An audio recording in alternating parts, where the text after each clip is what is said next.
अस्सलाम वालेकुम नाजरीन, आज बुध की सुबह ही इसराइलियन एयर फोर्सेस की जानिब से गज़ा पट्टी के इलाके के ऊपर एयर अटैक्स किए गए। ये एयर स्ट्राइक्स जो हैं ये रात के अंधेरे में की गई और इस न्यूज़ को तमाम बड़ी मीडिया आउटलेट्स जिसमें राउटर्स अल जज़ीरा शामिल है कवर किया गया। इस हवाले से टाइम्स ऑफ इसराइल में भी इस न्यूज़ को लेकर आर्टिकल छपे हैं। इस न्यूज़ की क्या तफसील है ये आपके सामने आज की इस वीडियो में मैं रखने वाला हूँ, लेकिन उससे पहले मेरे इस चैनल को सब्सक्राइब करें ताकि तमाम न्यूज़ अपडेट्स आप तक बर वक्त पहुँच सके।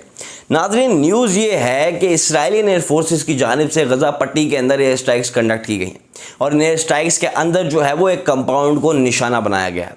इस न्यूज़ की तस्दीक जो है वो हमास कर चुका है, लेकिन अब तक की रिपोर्ट के हिसाब से किसी भी किस्म की कोई कैजुअलिटी नहीं हुई। इस न्यूज़ को लेकर अल जज़ीरा ने भी कवर किया है, टाइम्स ऑफ इसराइल के अंदर भी इसके हवाले से आर्टिकल छप चुका है। इस न्यूज़ की तफसील कुछ यूँ है कि खबर ये है कि फ़लस्तीन की जानिब से, हमास की जानिब से इंसेंडियरी बलून्स भेजे गए इसराइल के ऊपर।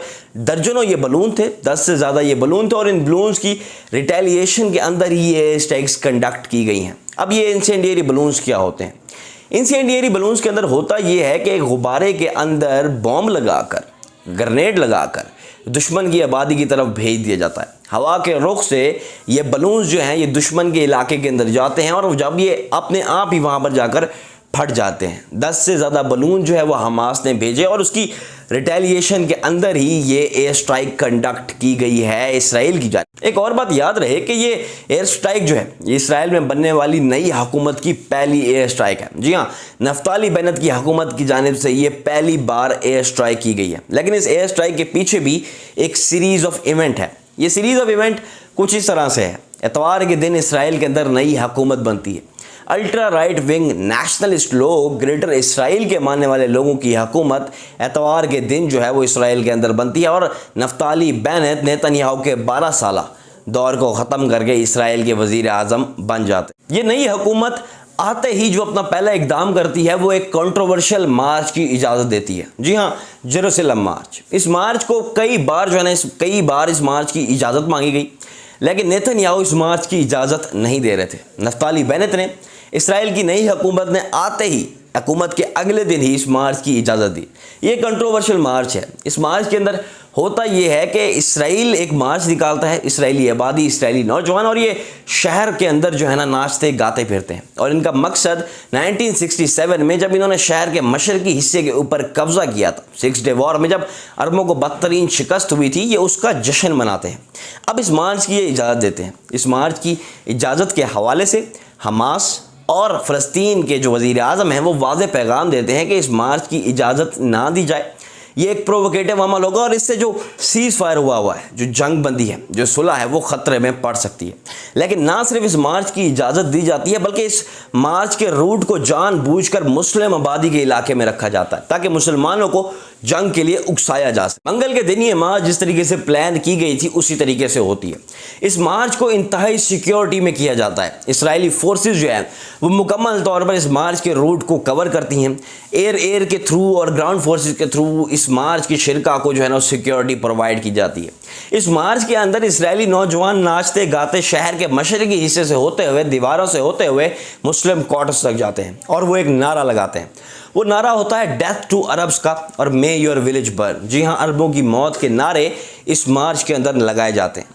इस मार्च के हवाले से कई तशवीश ये भी थी कि इस मार्च को रोकने के लिए फ़लस्तीनी लोग कोशिश करेंगे और इस हवाले से रेड क्रिसेंट की रिपोर्ट ये है कि इस मार्च के दौरान 33 से ज़्यादा फ़लस्तीनियों को शदीद ज़ख्मी किया गया है इसराइली फोर्सेस की जानिब से और 10 से ज़्यादा यानी कि 10 फ़लस्तीनी नौजवानों को गिरफ्तार किया गया है। ये मार्च इतना कंट्रोवर्शियल था कि इसने अपने स्टार्ट से पहले ही इसराइल के anti air missile system iron dome को एक्टिव कर रखा। डर ये था कि हमास जो है वो रॉकेट अटैक्स कर सकता है इसराइल के ऊपर। इस मार्च के अगले ही दिन इसके रिस्पॉन्स के अंदर जाहिर सी बात है कि हमास पहले से ही कह चुका था कि वो रिटेलिएट करेगा, वो इसका रिस्पॉन्स देगा क्योंकि ये एक प्रोवोकेटिव अमल है। और जो नाजुक जंग बंदी थी जो पिछले महीने मई के अंदर रुकी थी, जी हाँ, जब मई के अंदर बमबारी और जंग जारी थी तो तकरीबन सिर्फ 11 दिनों के अंदर 256 फ़लस्तीनी मुसलमान अपनी जान से हाथ धो बैठे थे, जिनमें 60 से ज़्यादा बच्चे भी शामिल थे।